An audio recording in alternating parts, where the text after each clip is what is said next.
Bienvenue sur l'édition du 9 mai 2015 des informations en Beauce et de chemin. Cette semaine, que des entrevues.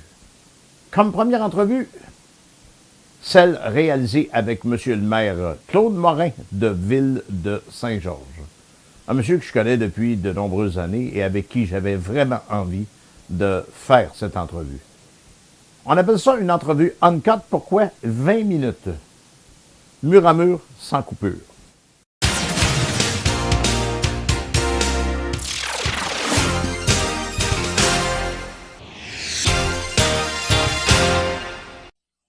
Bonjour, M. Morin. Bonjour, M. Campion. Bienvenue dans le bureau du maire de Ville de Saint-Georges. La dernière fois qu'on s'est vu, vous étiez encore député. Ouais. Un court séjour. Un court séjour, ça fait un bout de temps quand même. C'était en 2007. Je me souviens, on s'était rencontrés en 2007 dans le bureau, ouais. Ouais. On garde un bon souvenir. Vous avez fait du chemin. Vous avez pris un break à un moment donné, vous en Ouais, j'avais besoin d'un break, là. Parce que quand j'étais lancé en politique provinciale, je venais de terminer ma carrière aussi militaire. Ouais. J'avais pas eu trop de break. J'en ai profité de passer 3-4 ans avec ma famille, mes enfants. Famille, ouais. c'est ça, OK. Mais ça me démangeait, il fallait que je fasse d'autres choses. C'est sûr qu'un break, mais j'étais impliqué beaucoup dans les conseils d'administration, j'ai fait beaucoup de bénévolat dans toutes sortes d'organisations. Je peux pas arrêter. Vous ne pas arrêter. Non, c'était aujourd'hui, il me donnerait du Ritalin, là, s'il était plus jeune. Il en donne encore au vieux. Ouais. Mais vous êtes un homme de terrain, c'est un pratique. Oui. Donc, et pourquoi vous en venir en politique municipale comme ça? Jamais j'aurais cru qu'un jour je ferais de la politique municipale. Parce que comme on en avait parlé avant, On en a déjà. je me disais, écoutez, moi, j'étais un gars qui a dormi dans les tranchées dans l'armée. Là, je me disais, je me vois pas dans les égouts, dans les aqueducs, puis dans les sur le terre encore, mais je me suis aperçu que c'est ça j'avais adoré ma carrière militaire. Alors, c'est ça qui me manquait, puis ça confirme. Après 1 an et demi comme maire, là, j'adore le terrain, j'adore les citoyens. J'adore comme challenge, comme lance des défis. Il en reste pas moins que vous êtes plus proche encore des gens, puis que les petites batailles, contrairement au gouvernement qui peuvent faire des déficits, vous autres, dans les municipalités, vous n'avez pas le droit d'en faire. Non, pas le droit, non. Donc, à titre pratique, le challenge est plus gros, si on regarde ça. Oui, mais on a une équipe, pas mal plus personnelle, on peut vraiment travailler de façon plus précise quand on est maire. Quand on est député, on fait partie d'un parti politique, puis la ligne de parti, écoutez, ici, il n'y a pas de ligne de parti, tout le monde, tous les conseillers ont le droit de parole, puis s'expriment. Puis on en parlait tantôt, on s'entend qu'il y a certaines lignes de parti qui sont assez rigides.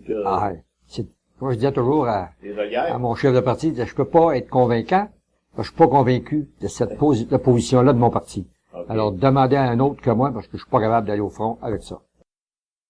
Alors, vous êtes rentré au pouvoir ici à la municipalité quand? Novembre 2013. Novembre 2013, ça c'est pour les auditeurs. Et dans votre premier mandat, depuis le début, vous avez fait quoi? Il y a eu des changements qui se sont faits. D'abord, c'était un apprentissage terrible, parce qu'on est arrivé en novembre, qui est la période budgétaire, qu'il faut présenter le budget avant la mi-décembre. Je peux vous dire, puis il y avait plusieurs nouveaux, il y avait 5 conseillers nouveaux aussi. Alors, tout était nouveau pour tout le monde, là, sauf les 3 anciens, qui nous ont aidés beaucoup, là. Parce que les autres avaient eu l'expérience de passer à travers tout ça, là. 4, pas 5 nouveaux, mais 4 nouveaux. Et puis, il fallait s'assurer, savoir ce qu'on faisait. Alors, il a fallu faire confiance à beaucoup de monde. Heureusement, notre personnel, c'est des gens honnêtes, des gens intègres, des gens l'équipe qui est ici à la Ville de Saint-Georges. Bravo, c'est une équipe extraordinaire. Au départ, étiez-vous rentré avec une équipe? Non. Vous n'aviez personne? Non, et c'est l'équipe qui était en place qui ont embarqué et qui ont suivi vos C'est ça, oui. C'est ça. J'ai été élu parce qu'on voulait que je me forme une équipe. Vous souvenez-vous, j'arrivais du chemin de Compostelle, j'étais arrivé une semaine avant la mise en candidature, là. Alors, j'ai dit, non, pas d'équipe. Puis, souvenez-vous aussi que c'était la commission Charbonneau, tout le monde s'accusait de tous les péchés du monde, puis tout. J'ai dit, si j'embarque dans une équipe avec des gens que je connais pas trop, puis il sort une gaffe durant la campagne, on va s'enfarger là-dedans, puis on n'en sortira plus. J'ai dit non, si vous voulez de moi, ça va être indépendant. Ouais, mais quand on n'a pas de fantôme dans le placard, de squelette dans le placard, il n'y a pas de problème à ce temps-là. Non, moi, individuellement, je connaissais mes squelettes, mais ils étaient pas gros. Je pense qu'ils étaient des squelettes d'étudiants, des soirées copieusement rosées, là.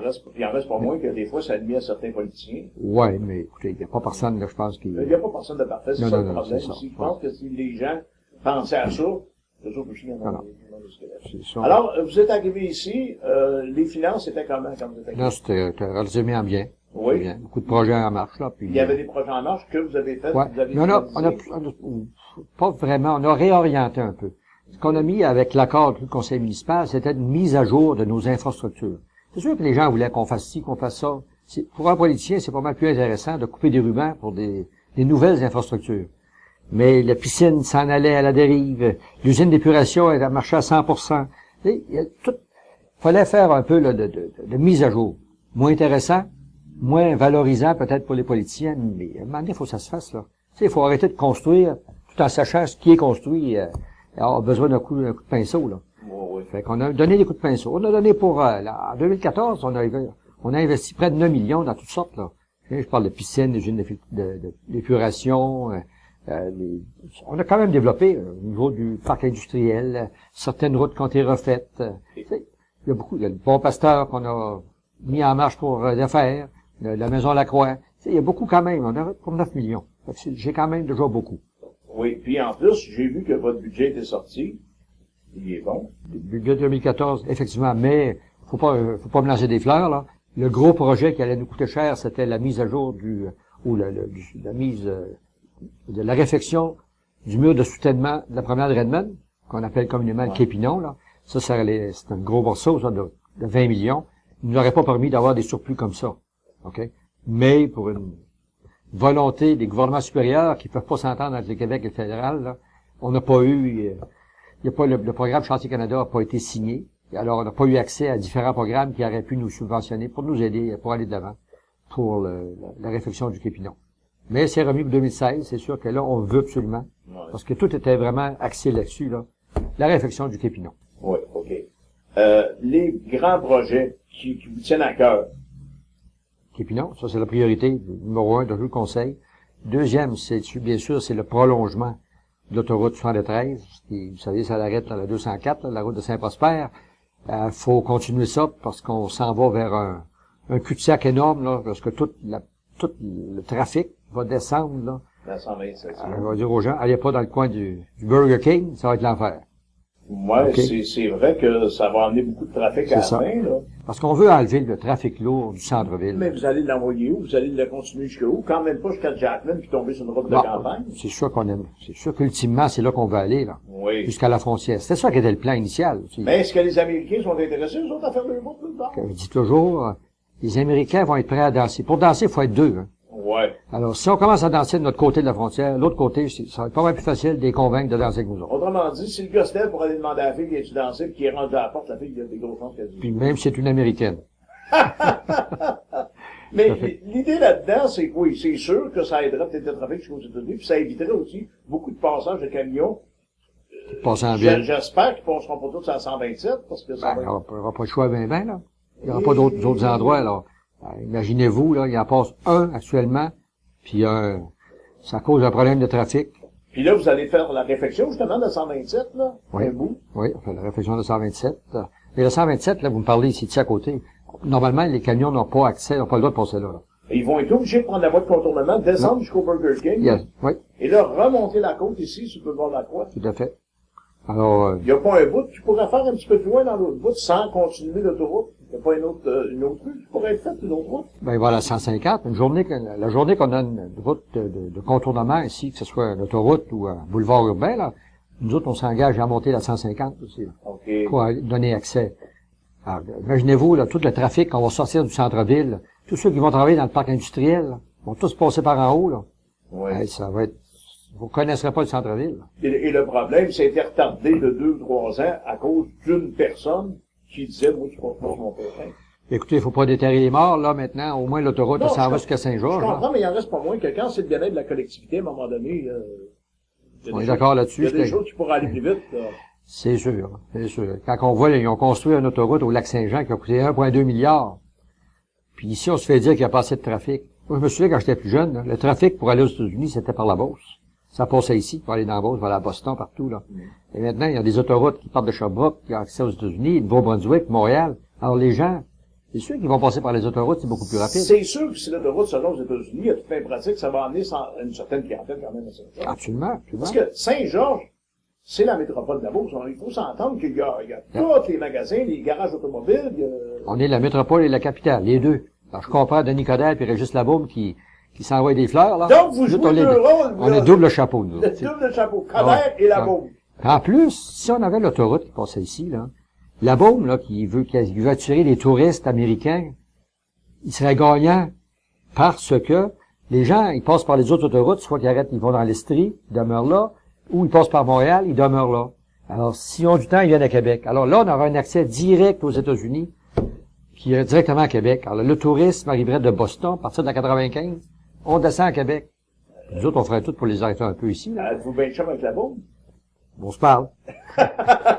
Non, mais on s'entend-tu qu'un monsieur comme la Beaume, on est mieux d'être chum avec que contre lui, là, parce que et il s'est mis de chum avec. Qui c'est qui aurait dit qu'un jour que le maire de Montréal, le maire de Québec serait chum, puis qu'il réussirait à faire des changements? Ben, je pense que c'est tout à fait normal, parce que c'est les Ben, deux plus grandes villes du Québec, là. Écoutez, là, mais pendant des années, c'était un gros chicane pareil. Chicane. C'est pas une chicane, mais c'est une compétition qui était peut-être pas, là, ils travaillent ensemble. Ils sont complémentaires, puis, c'est important pour nous autres, là. C'est des porte-parole pour la communauté des maires, aussi, là. Tu sais, on n'est pas toujours d'accord avec les déclarations de Denis Coderre et de Régis Labaume, au niveau des municipalités. Parce qu'on n'a pas les mêmes, surtout, ce qu'on n'aime pas, on va vous le dire, si que soit M. Coderre ou M. Labaume mettent de la pression sur le gouvernement provincial, et puis après ça, on fait une politique mur à mur. Ça veut pas dire nécessairement qu'un règlement à Montréal va pour nous, là, ou à Québec, là. Ouais, ben ça, c'est évident. Le mur à mur, là, on en a assez, là. Donner aux régions une certaine autonomie. Parce que moi, je fais partie d'un comité, le conseil d'administration de l'Union des municipalités du Québec. Puis, ce qu'on veut, là, c'est de donner de l'importance au gouvernement de proximité que sont les municipalités. Il faut donner de la place aux régions aussi. Absolument. Absolument. Donnez-nous. Nous autres, on la connaît, notre région. C'est pas les mêmes problèmes. Non, c'est ça. Alors, c'est sûr. D'après vous, est-ce que les gouvernements, puis là, on parle pas nécessairement d'un gouvernement en particulier, est-ce que les gouvernements, ils veulent travailler pour les régions? Ils veulent-tu vraiment pousser dans ce sens-là? Verbalement, oui. Mais écoutez, les respirer à mettre, comme on dit, à mettre les bottines à la hauteur des babines, je pense, ou l'inverse, là, mettre les babines avec des bottines. Verbalement, là, on peut faire bien les affaires. C'est sûr. Mais écoutez, je pense qu'au gouvernement provincial, vous n'êtes pas sans savoir comme moi qu'on était endetté, on parle constamment d'austérité, on a coupé. Faut rationaliser les dépenses un peu partout, là. Mais on regarde ça. Harper a fait pareil, il s'est fait critiquer, mais ça n'empêche pas qu'il ait assaini les finances un peu. Est-ce que c'est bon, ça va être bon? Pas, vous connaissez Est-ce que ça va être bon ou pas? On ne sait pas. Ouais, vous connaissez mes couleurs à ce niveau-là. C'est facile, là, parce que ça fait 9 ans qu'on est en déficit, pour là on annonce un équilibre budgétaire. Très fort. Alors, on pouvait se permettre ça. Mais c'est un bon gestionnaire. Oui, c'est un bon gestionnaire, mais est-ce que les politiques de M. Couillard ou du gouvernement libéral qu'on a là, ça va favoriser les régions? Est-ce que ça va finir par faire quelque chose? On espère. Il y a encore 3 ans, là, pour s'en... Ouais. Écoutez, j'ai rencontré M. Moreau, le ministre des Affaires municipales, vendredi dernier. Oui. Combien, là? Et puis, on a parlé un peu du futur pacte fiscal qui doit être entériné d'ici la fin juin. Parce que, souvenez-vous, l'année dernière, ils nous ont coupé, là, 300 millions au niveau des municipalités, en plein milieu qu'on était en train de préparer nos budgets, là. Toutes les municipalités ont sauté au plafond, là. Ça nous a coûté, nous, Saint-Georges, c'est des coupures de 600 000 confirmées, plus la perte de revenus suite au remboursement des taxes. Alors, on l'a estimé à 1 million. C'est beaucoup, là. Mais, dans le fond, moi, je trouve ça, c'est un petit peu facile pour les gouvernements en place de dire, on coupe, puis pelleter ça dans le cours des municipalités. Parce que là, les municipalités, à qui ils vont pelleter ça, là? Les citoyens, hein? De toute façon, quand on dit qu'on pèle dans les municipalités, c'est toujours le même qui paye. C'est le citoyen. Que ce soit le fédéral, que ce soit le provincial. Mais ça paraît bien pour le gouvernement que ce soit quelqu'un d'autre qui pèle, qui demande de l'argent. C'est sûr. Mais, écoutez, on pénalise toujours tout le monde pour des fois juste une personne qui a commis une erreur. Mais le problème, d'après moi, puis là, je vous pose la question, dans le fond, moi, la réponse, j'en ai une peut-être toute prête. Le problème, c'est que depuis 30-40 ans, les Québécois sont habitués à la gratuité, sans penser que la gratuité a un coût, et que quelqu'un faut falloir qu'il paye ce coût-là à un moment donné. Je pense que tout le monde est d'accord, moi. Malheureusement, c'est toujours, on coupe, mais pas dans ma cour. Ouais. Faut que tout le monde. Quand vous dites pas dans ma cour, ça me fait penser aux lignes de centrales électriques, là, qui vont passer à 2-3 terres plus loin, tandis qu'ils pourraient emprunter le même corridor. C'est un petit peu mais on n'est pas là pour parler de politique provinciale. C'est ça. Vous, dans votre cas, vous avez des beaux projets, là. Autres projets, peut-être? Ah, c'est sûr que, écoutez, je pense qu'on a pour 100 millions de projets sur la table. Mais on Sur sait- la table. sur la table, on a tout. Il y en a-tu quelques-uns que vous pouvez dire Il y a un centre sportif. sans sportif? Pas normal qu'une ville comme Saint-Georges, de 32 000 habitants, qu'il n'y ait pas de piscine, Saint-Georges. Ouais. OK? Tu sais, il y a toutes sortes au niveau, il n'y a pas de Ouais. salle de spectacle. OK? Salle de Nous autres, spectacle, ça fait longtemps que ça se parle. là. c'est ça, on l'a manqué pour raison X, Y, Z, là. Ouais. Et on n'était pas là pour en parler, là. Mais ici, il y a toutes sortes de projets comme ça. Nos rues, Saint-Georges s'est développé énormément dans les dernières années. Vous savez, depuis la fusion, on a fusionné en 90, là. Maintenant, on est rendu dans les paroisses. Là, les gens, de plus en plus, il y en a qui veulent être branchés aux égouts, à l'eau. Alors qu'avant, ils allaient se construire en paroisse, il y avait les puits artésiens, il y avait le champ d'épuration et tout. Là, maintenant, pour agrandir, il faut sortir de ce qui était la paroisse avant, là. Ouais. Alors, D'autant plus qu'à la sortie sud, avant ça, il n'y avait pas beaucoup de magasins. Il y avait de gros centres d'achat à l'entrée de la ville. au nord, oui, le Carrefour. Puis à l'autre bout, il y avait presque rien. Et ça développe énormément dans ce Ouais. coin-là, là. Quand je me promène dans la ville de Saint-Georges, j'en reviens pas du développement qu'il y a eu dans les dernières années. Oui. Puis il y Ça a arrête- résidentiel en arrière de ça, là. Oui. Ça développe le résidentiel, c'est énorme. Donc, Puis- est-ce Puis que... quand on s'étire, on s'étend, ça coûte cher. Oui. Le bout de tuyau coûte pas mal plus cher aujourd'hui qu'il coûtait il y a 35 ans, là. Ouais. Mais par contre, est-ce que vous avez des politiques pour inciter les gens à venir habiter Saint-Georges, des choses comme ça? Non. Vous en avez pas? On n'a pas de... La politique, c'est d'essayer de garder le taux de taxation le plus bas possible.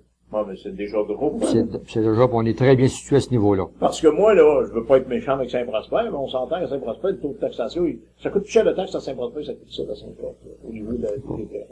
Parce que j'y ai habité, je dis. Ouais. Mais c'est ça qui incite les gens. Aussi, il y a beaucoup de services. La qualité des services, L'autoroute qui va être, à toute fin pratique, finie par finir. tout à fait. Là, on espère que ça va amener beaucoup de monde, Oui. ici à Saint-Georges. Ça veut dire 1h15. Oui. Québec. On a la ville ici. On est en campagne, mais on est à la ville Oh, c'est en une même grosse- temps. c'est une grosse ville. Tout, c'est la proximité, on est proche de tout. Vous voulez aller faire du ski, vous êtes à 5 minutes du centre de ski. Vous voulez aller à l'arena, vous êtes à 5 minutes. Vous voulez jouer au baseball, vous êtes à 5 minutes. Il y a des piscines extérieures à 5 minutes. On a le parc Veilleux, l'île Poseur, là, la Seigneurie, là, c'est un joyau. Il n'y a pas des parcs comme ça, je pense que La cité universitaire. là, on a un centre La cité, universitaire, on a un hôpital, on a le cégep, on a tout aussi. Ouais. On a tout. Tout pour être heureux. Tu pourrais être Puis on l'est. à Saint-Georges. On l'est aussi. Ça rend les, On a du bon monde. ça rend la population heureuse et les dirigeants heureux aussi. Tout à fait. Tout à fait. Ça, je me lasse pas d'en parler, de la qualité des gens de la ville de Saint-Georges. Puis le conseil municipal, on a du plaisir. OK? On tire sur le même bord. Oui, des fois, on se parle plus fort, là. Mais il n'y a rien de personnel autour de la table. On travaille tous pour le citoyen. Ça, le citoyen demeure notre patron. Donc, la grande ligne de ce qu'on pourrait tirer de tout ça, c'est que l'équipe qui est en arrière de vous, avec Claude Morin à la tête, vous êtes là pour faire du changement, à moindre coût, c'est sûr, pour les gens. Mais vous voulez faire beaucoup de développement aussi au cours des Ah, prochaines tout à années. fait. Il vous reste quoi, 3 ans, 4 ans? 2 ans et demi. C'est un 2 terme ans de et 4 ans, ouais. 2 ans et demi. OK, 2 ans et demi. Et puis, après ça, vous allez vous représenter. Bon, ça, on verra. Si la santé est là, peut-être, hein. C'est sûr que ça demande énormément de temps.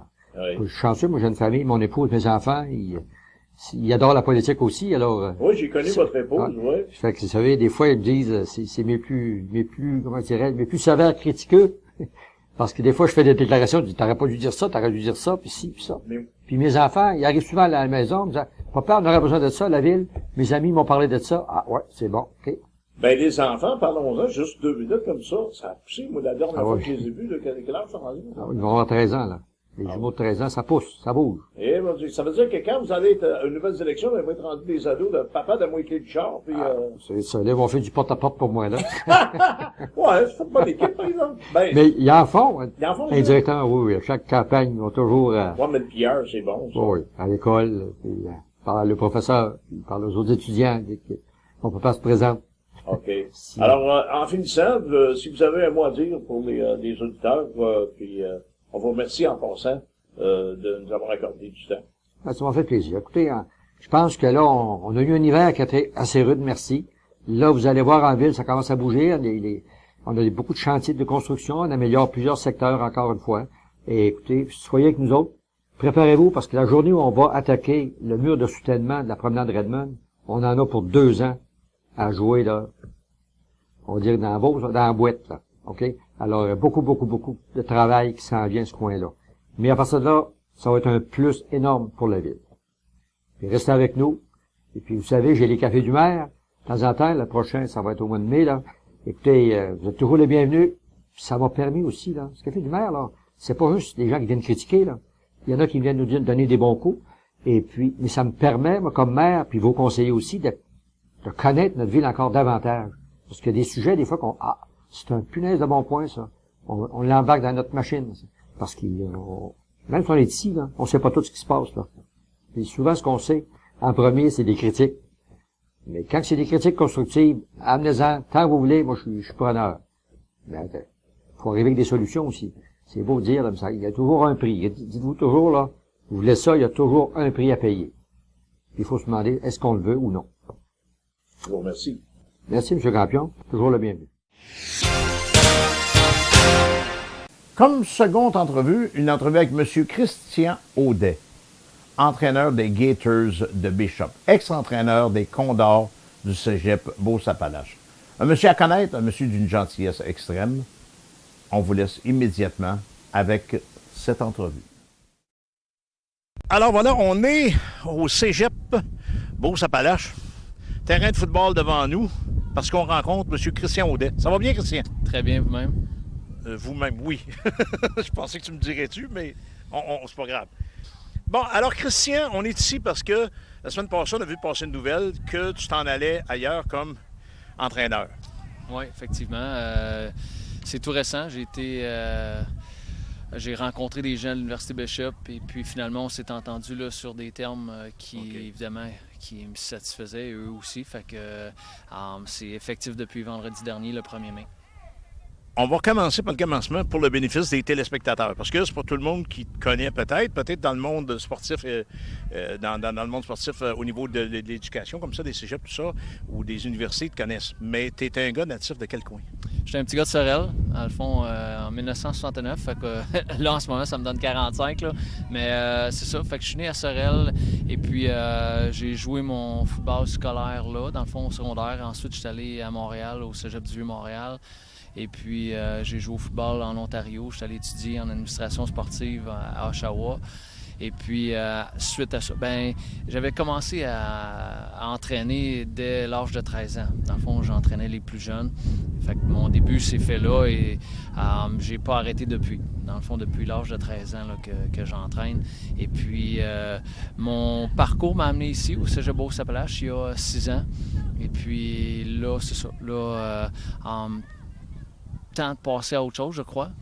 Dans notre carrière, d'un fond, on vit des choses. Puis là, c'était le temps propice. Donc, quand tu étais jeune, c'était évident pour toi que c'était le football puis c'était le sport? Oui, effectivement. Je m'étais dit que j'allais jouer le plus longtemps possible. Et une fois que ma carrière d'athlète était terminée, que je voulais devenir entraîneur. Évidemment, j'avais commencé à l'âge de 13 ans. Fait que c'était... Je pourrais même vous dire que c'était dans mes veines. C'était présent. Là. Fait que je l'ai, évidemment... nourri tout ce temps-là. Es-tu passé professionnel? Joueur professionnel? Non, j'ai joué au football junior. L'école où j'étudiais, c'était pas une université, dans le fond, il n'y avait pas de football, c'était un collège. Fait qu'à partir de ce moment-là, j'ai joué junior. À l'âge de 22 ans, j'ai fini ma carrière de joueur et j'ai continué ma carrière d'entraîneur. Tu dis à 22 ans, tu as lâché ta carrière de joueur. Est-ce que les joueurs de football finissent leur carrière jeune? Parce que tu me dis 22 ans, pour moi, c'est jeune, là. Oui, évidemment. Tu sais, pour jouer au football professionnel, surtout au niveau de la Ligue canadienne à ce moment-là, on parle des années 92, là, il n'y avait pas beaucoup de Canadiens qui évoluaient dans la Ligue canadienne. J'ai eu un essai d'agent libre avec les Argonauts de Toronto, mais effectivement, j'avais pas les qualités athlétiques là, pour jouer à ce niveau-là, à ce moment-là. Ben oui, tantôt, je l'ai vu arriver, je disais, pas gars, mon Dieu, ça fait pas joueur de football bien. Mais c'est-tu une fausse idée qu'on se fait où les joueurs de football, ça prend des gars bien structurés? Ça en prend de toutes les sortes, évidemment. La qualité athlétique nécessaire à toutes les positions, c'est la vitesse. Et les gabarits fluctuent. C'est sûr que quand tu rencontres un gars face à face, le gabarit, il est important. Évidemment, les joueurs de ligne se rencontrent entre eux. Fait que, tu sais, le football est si bien fait. C'est ce qui est plaisant. Tout le monde peut avoir un rôle. Peu importe le gabarit de l'être humain, là, tout le monde peut avoir un rôle à l'intérieur d'une équipe de football. Moi, je disais tantôt que j'étais un sportif de salon, puis même encore, je regarde juste l'annonce, et il va y avoir une partie de hockey à soir, je change de poste. Mais l'idée là-dedans, est-ce que le football, c'est un sport, en fin de compte, qui est de stratégie beaucoup plus que le hockey, mettons? Définitivement. Il y a beaucoup moins d'improvisation, beaucoup de chorégraphie synchronisée. Effectivement, beaucoup de planification, beaucoup de préparation. C'est très tactique. Il y en a qui font référence à un jeu d'échecs. Oui, c'est ce que je pensais. Ouais, fait que ça ressemble beaucoup aux échecs. Autrement dit, si tu as une stratégie d'établie, comme aux échecs, puis qu'elle a marché, elle peut remarcher, mais par contre, le club, il la connaît. Et voilà. Donc, les stratégies changent de semaine à semaine. C'est ce qui est intéressant du football, c'est qu'on doit s'ajuster à toutes les semaines. Donc, ça demande beaucoup de préparation. Pour les tacticiens, là, c'est ce qui les nourrit beaucoup. OK. Tu as été ici combien d'années, en fin de compte, avec le club des Condors, c'est ça? Oui, j'ai été 6 ans avec le Cégep Beauce-Appalaches. Cégep Beauce-Appalaches, tu en as vu passer des joueurs. Est-ce qu'il y a des joueurs là-dedans qui, tu penses, vont avoir une carrière? Oui, il y en a un, justement, là, qui est en train de faire son chemin là, pour probablement s'aligner avec une équipe l'an prochain. Fait qu'effectivement, puis j'en ai coaché ailleurs avant qui joue dans les Canadiennes. Fait que oui. Évidemment, ça prend les efforts, ça prend les qualités athlétiques, ça prend surtout la mentalité ou l'attitude pour réussir, parce que ça demande beaucoup, beaucoup d'efforts. Ça prend un bon agent parce que si tu joues pas longtemps, tu te ramasses pas un gros compte. Ben, peu importe l'agent, si l'athlète ne fait... Et voilà, fait que peu importe l'agent. Fait que ça prend la base, ça prend les qualités athlétiques, ça prend le gabarit. Et ensuite, l'attitude, la détermination, la persévérance pour y arriver. Comme tu disais, le gars, il va vendre un bon produit. S'il n'y a rien à vendre, il n'y a rien à vendre. Et voilà. Et là, tu as fait le saut. Tu t'en vas à Bishop, c'est ça? Oui, je m'en vais à l'Université Bishop. Dans le fond, mon contrat a débuté le 1er mai, vendredi dernier. Tu es où, ça, Bishop? Lennoxville, Sherbrooke. OK, Sherbrooke, Lennoxville. Ouais. Ça te rapproche un peu de ton coin natal, un peu? Un petit peu, mais... Mais t'es établi où, là? Ici à Saint-Georges, dans le fond, étant ici les 6 dernières années, je vais être à Sherbrooke là, à partir de la saison, là, donc à partir du mois d'août. Est-ce que tu penses que tu vas faire ça encore pendant bien des années? Puis là, tu dis 45 ans, mais par contre, comme entraîneur, tu peux être là jusqu'à 70 ans. Probablement jusqu'à ma mort. Donc, c'est parce que c'est pas toi qui mange les coups, c'est pas toi qui te fais plaquer. Et voilà. Puis, c'est tout récent, dans le fond, mon embauche avec Bishop. Évidemment, on s'est parlé depuis le mois de décembre, qu'on était en discussion. Par contre, il y avait une possibilité que je ne coache pas à l'automne aussi, puis j'étais prêt à faire ça aussi. Les conditions, évidemment, avaient besoin d'être propices, avaient besoin d'être presque parfaites. Okay. Parce que les 6 dernières années ici, je m'étais dévoué corps et âme, et peut-être plus. Donc là, j'avais besoin de changer de cap, changer aussi de rôle à l'intérieur d'une équipe. Admettons que tu n'avais pas été accepté comme entraîneur. As-tu un plan B, un autre plan de carrière? Oui, effectivement. Il y a différentes choses là, que j'avais entreprises, dont une que je vais poursuivre. J'aime ça. J'ai un de mes copains, sa mère est propriétaire d'une firme de traduction, un cabinet à Montréal, puis je fais du service à la clientèle pour eux, et puis fait que c'est quelque chose que je peux faire de la maison, fait que ça me satisfait, là, mais hier, j'étais allé entraîner un autre joueur, puis ça me manque. Évidemment, tu sais, quand je te dis que je vais mourir sur un terrain de football, je pense que oui, parce que je m'étais éloigné un petit peu, le temps de me refaire mes énergies, puis là, il était temps que ça arrive, là. Il était temps que ça arrive. Tantôt, on était dans le hall d'entrée du cégep. Tu m'as dit, on peut pas faire l'entrevue ici, il faut pas que je parle aux anciens joueurs. C'est quoi l'affaire? C'est qu'au niveau du circuit universitaire canadien, on est réglementé au niveau de l'approche avec les joueurs. Puis là, en ce moment, il y a un match d'étoiles qui a lieu à Montréal. Et puis, il y a certains entraîneurs du circuit qui sont obligés d'être là, donc qui ne peuvent pas être en mode recrutement. Donc, s'il y en a quelques-uns qui ne peuvent pas, bien, toute la gang.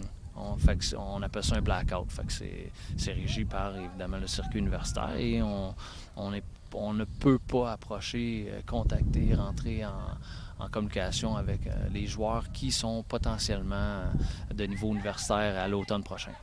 Donc, tout ce qu'on peut te souhaiter, c'est d'avoir une carrière aussi longue, mettons, à Bishop, que tu en as eu une 6 ans. C'est quand même bien, là, parce que est-ce que tu peux faire carrière plus longtemps dans la même institution? Possible, oui, effectivement. Il y en a qui le font. Tout dépend.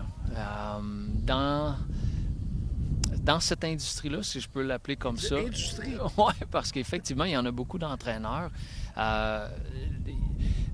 Ça bouge. Évidemment, on regarde les entraîneurs de hockey, ça bouge. On regarde les entraîneurs de baseball, de basketball, peu importe, ça bouge. Même les entraîneurs de tennis.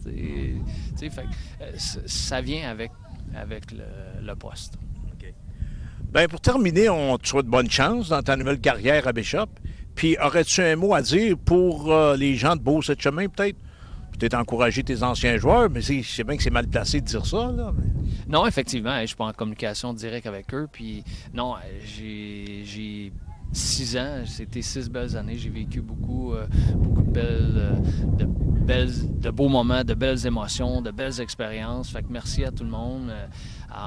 Je souhaite que du bien, évidemment, au programme pour avoir investi autant dans les dernières années. Fait que je veux que ça continue. Je veux que les gens continuent de mettre les efforts, non seulement les efforts, mais aussi les à-côtés nécessaires, parce que ça prend beaucoup de gens. On a rencontré Régent tantôt. Régent en est un parmi ceux qui a donné beaucoup puis qui continue de donner beaucoup, mais il y en a d'autres, c'est plein. Fait que merci à tout le monde, puis je leur souhaite que du succès. Je te remercie beaucoup. Comme troisième entrevue, une entrevue avec Mme Chantal Ross, propriétaire de 3 McDonald's à Saint-Georges, plus un à Mégantic. C'était le Grand McDon cette semaine et nous l'avons rencontrée. Elle a dépassé ses objectifs dans l'après-midi et la somme amassée en journée dépassait les 15 000 $. Ce qu'on ne savait pas au moment de l'entrevue, bien sûr.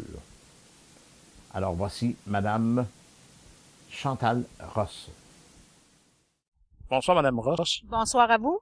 Ça va bien aujourd'hui pour vous? Ça va super bien. C'est une journée exceptionnelle. C'est le Grand McDon 2015. OK. Pour ceux qui ne vous connaîtraient pas, vous êtes qui? Vous êtes propriétaire de la place?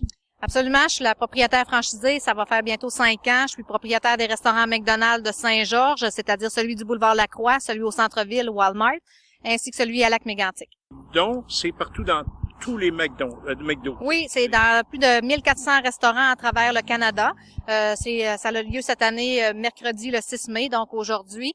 Et chaque franchisé décide à quel organisme ira la totalité des dons.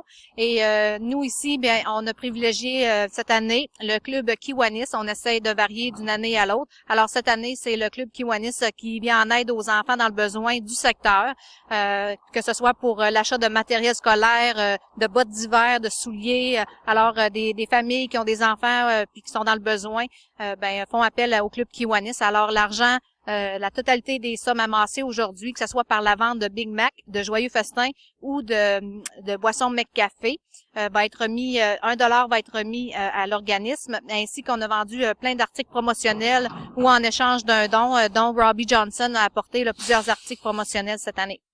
Et vous disiez tantôt que c'est difficile d'avoir un artiste pour collaborer. Effectivement, c'est pas la première année qu'on essaye d'avoir quelqu'un, mais c'est la première année qu'on réussit. Quand on fait appel à des artistes, on négocie pas directement avec eux, mais bien avec la compagnie avec laquelle ils sont associés. Dans le cas de Robbie Johnson, c'était avec Sony Music. Alors, ils ont vraiment été collaborateurs, mais ça a été des longues discussions. Puis ensuite, finalement, ça a débloqué il y a quelques semaines à peine, parce que c'est toujours une question d'agenda, si on peut coordonner l'événement avec si on des engagements aussi. Puis là, en plus, qui est en pleine préparation d'un album, là, ça va sortir vraiment sous peu. Alors, c'était de coordonner tout ça pour que ça fitte vraiment avec la journée d'aujourd'hui. Vous dites que les gens sont habituellement très généreux et ça augmente d'année en année.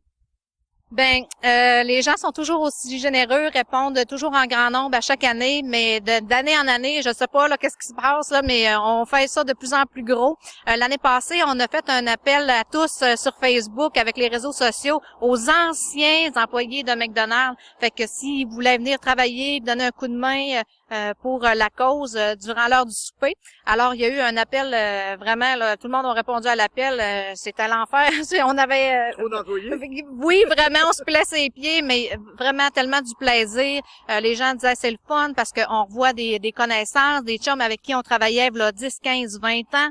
Alors, c'est vraiment rassembleur. Puis encore cette année, fallu même dire premier arrivé, premier servi parce que il y avait un trop grand nombre d'anciens employés qui voulaient participer. Fait que ça prouve à quel point les gens sont contents de revenir puis de donner un coup de main pour la cause aussi.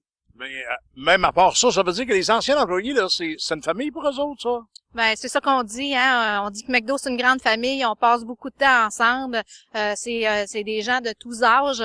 On a des 3 générations qui travaillent. Fait que la grand-mère, la mère, puis l'enfant, ça arrive fréquemment. Mari et femme qui travaillent chez McDo. Fait que oui, c'est pour ça qu'on dit que c'est une grande famille, effectivement. Okay. Et aujourd'hui, vous attendez battre un record, peut-être? Ben, cette année, oui, on s'était mis comme objectif de battre l'an passé, étant donné qu'en plus, on avait la présence de Robbie Johnson, qu'on espérait qu'il attire plus de gens aussi, puis ce qui est le cas. Fait que, oui, cet après-midi, déjà, on avait atteint notre objectif. Fait que j'ai vraiment hâte de voir nos chiffres, le total demain matin. Ben, demain matin, nous, on va rajouter le montant sur la vidéo qu'on va faire, et puis on va voir ce que ça va donner. Bon, ben, super. Fait que moi aussi, j'ai vraiment hâte à demain matin pour tout compiler, parce que le Grand McDon, c'est vraiment toute la journée, alors ça se poursuit, là, même en soirée. Fait que c'est jusqu'à la fermeture de la journée. Ben, je vous remercie beaucoup. Ça m'a fait vraiment plaisir. Eh bien, voici probablement l'entrevue la plus attendue. L'entrevue la plus attendue, celle avec Robbie Johnson, un ancien résident de Saint-Georges qui habite maintenant à Nashville et qui a fait un voyage express pour assister au McDon cette semaine. Et il s'est amusé à servir les clients, à signer des autographes, prendre des photographies avec tout le monde. Un monsieur d'une gentillesse extrême. On en apprendra un peu plus sur lui. South of me, south of me, south of me. Another place, another. Il va aussi nous entretenir du spectacle qu'il va faire sur les plaines d'Abraham en juin. La première fois qu'un spectacle country sera produit sur les plaines d'Abraham, et c'est lui qui va en faire l'ouverture. C'est une entrevue très attendue par ses fans. On vous laisse avec Robbie Johnson. Alors, mesdames et messieurs, on est heureux d'accueillir en entrevue M. Robbie Johnson. Salut, Robbie. Salut, Ça va bien? ça va super bien. Un petit voyage express de Nashville? Oui, un petit voyage express pour une cause qui me tenait à cœur, le Grand McDon ici à Saint-Georges-de-Beauce, ville que j'ai habité toute ma jeunesse, toute mon enfance ici. C'est mon patelin, puis je suis très content d'être là. Et ça a été long à négocier, ben ça a été difficile. La patronne, j'ai jasé avec. Elle dit, ça fait 2-3 ans qu'on voulait avoir des spectacles. Puis elle dit, on a eu de la misère à avoir un spectacle, mais ils ont eu la chance de t'avoir.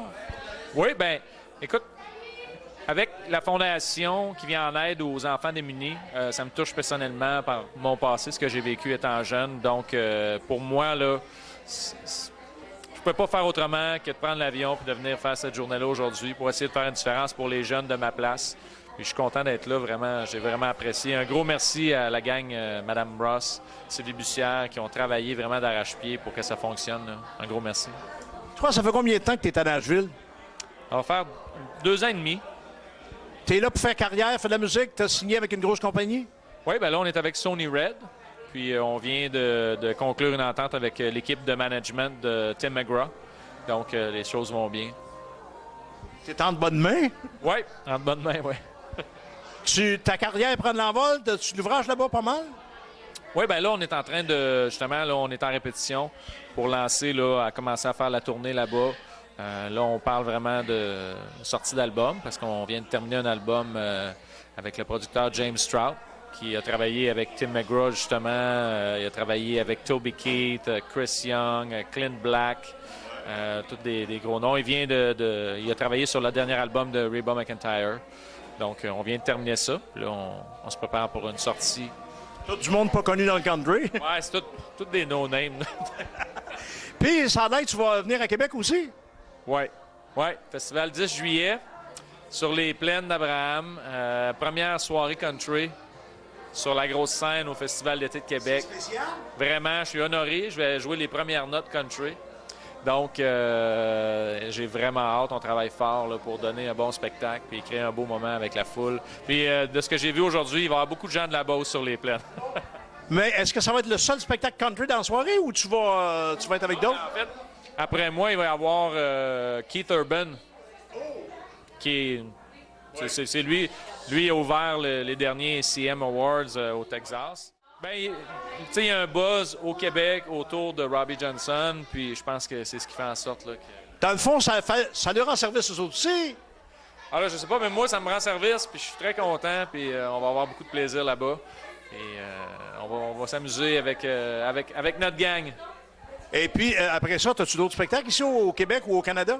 Bien là, on est sur... Ben, étant donné qu'on est avec la nouvelle équipe de management, on est en train de tout brasser ça, assembler le casse-tête. C'est sûr qu'il va y avoir des dates au Canada. Il va y avoir des dates aussi aux États-Unis.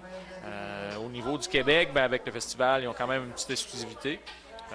Mais c'est sûr qu'on va avoir... on va essayer de sortir le plus possible, partager la musique, créer des moments avec les gens. Puis partout où les gens veulent avoir du country, ben, on va y aller. Pour en revenir à Québec, as-tu un band avec toi ou si c'est le band? C'est un band de Nashville. Ben, c'est ça, lundi, j'étais avec le band, là, on répétait. Là. Donc, c'est tous des joueurs de Nashville. Ben, on te souhaite bonne chance dans ta carrière. Puis, as-tu un mot à dire à tes fans, peut-être, ou futurs fans au Québec? Ben, écoutez, je vous invite à venir au Festival d'été de Québec le 10 juillet. Je vais jouer mon nouveau matériel, puis on va essayer de faire un super gros moment ensemble. Puis un gros merci, et je vous attends. C'est le country rock? Je dirais que c'est country rock, country pop aussi, ça s'en vient beaucoup pop, R&B, des influences d'un peu partout, mais c'est vraiment au goût du jour, là. Il n'y aura pas style Georges Hamel là-dedans, là. Non. Non, malgré que j'ai une chanson, I Ain't the Guy, dont Vince Gill joue un solo de guitare sur cette chanson-là. Puis ça nous ramène là, un son un peu années 50-60. On dit ça, mais regarde les belles tunes, exemple d'Alan Jackson, dans le temps Remember When, puis tout ça, puis Garth Brooks qui en a fait des belles aussi, Dance, puis tout. Dans le fond, ces tunes-là, quand ça touche, là... Ouais. Ben, moi, c'est pour ça que je fais de la musique country. C'est vraiment des... The House That Built Me, Miranda Lambert, c'est une chanson qui vient me chercher énormément. Puis c'est une musique qui guérit des bobos. Puis c'est une musique qui c'est beaucoup reliée aux paroles. C'est très important. À Nashville, tout le monde en parle. Le country, c'est au niveau des paroles. Il faut que ça soit profond. Il faut qu'il y ait une histoire derrière de ça et que ça fasse réagir. Es-tu d'accord avec moi quand je dis, moi, que pour bien chanter le country, il faut avoir souffert un petit peu, mais dans le sens qu'il faut avoir vécu? Oui, il faut avoir du vécu. Puis... Tu sais, c'est pas le chanter comme tel, mais c'est vraiment de le dire, le vivre, le dire. Puis, que ce soit comme une conversation qu'on a avec les gens. Ah, écoutez, j'ai quelque chose à vous dire, écoutez-moi, puis on va. C'est vraiment cette approche-là. Puis, vous parliez de Garth Brooks, c'était le maître à faire ça. Puis, c'est vraiment mon mentor à ce niveau-là. Ben, je te remercie, très sympathique. Bonne chance. Et voilà, c'était une très belle entrevue avec Robbie Johnson. On aimerait seulement que les auditeurs qui écoutaient Express Country auparavant reviennent écouter Studio 52 Web Radio. Parce qu'à toute fin pratique, c'est à peu près la même programmation musicale. On a ajouté, bien sûr, de la musique rétro-pop des années 50 à 70-75. Et on vous créera, au cours des prochaines semaines, des émissions différentes et en direct aussi. On créera aussi des émissions web télé, culturelles et de services. Eh bien voilà, c'était tout pour les entrevues de cette semaine et nous espérons pouvoir en produire d'autres la semaine prochaine. On en a vu, on dévoile rien, mais vous en avoir des spéciales. Croyez-moi, il y a des dossiers qu'on va toucher qui seraient peut-être intéressants pour les gens de Beauce-et-Chemin. Au niveau du News Magazine, c'est-à-dire le web magazine avec les informations régionales. On n'a pas beaucoup de collaboration de la part des municipalités. Saint-Georges collabore, c'est à peu près la seule. Au niveau des services de police pour les faits divers, Sainte-Marie, bien sûr, et la MRC Robertiche. Autrement, c'est point mort là-dessus aussi. Et s'il n'était que M. Bergeron pour nous fournir des nouvelles du côté des arts et spectacles, non. Et nous tenons ici à remercier aussi M. Bergeron du Cégep Beauce-Appalaches pour les spectacles qui se déroulent à cet endroit, les sports qui se déroulent à cet endroit et les activités socio-culturelles. Merci, M. Bergeron. Nous aimerions toutefois avoir un petit peu plus d'informations à diffuser et nous demandons la collaboration des municipalités et des organismes et des compagnies. En parlant de compagnies, il y a des informations qui sont diffusées régulièrement aussi par le groupe Canam. Merci beaucoup à ceux qui collaborent et à la prochaine.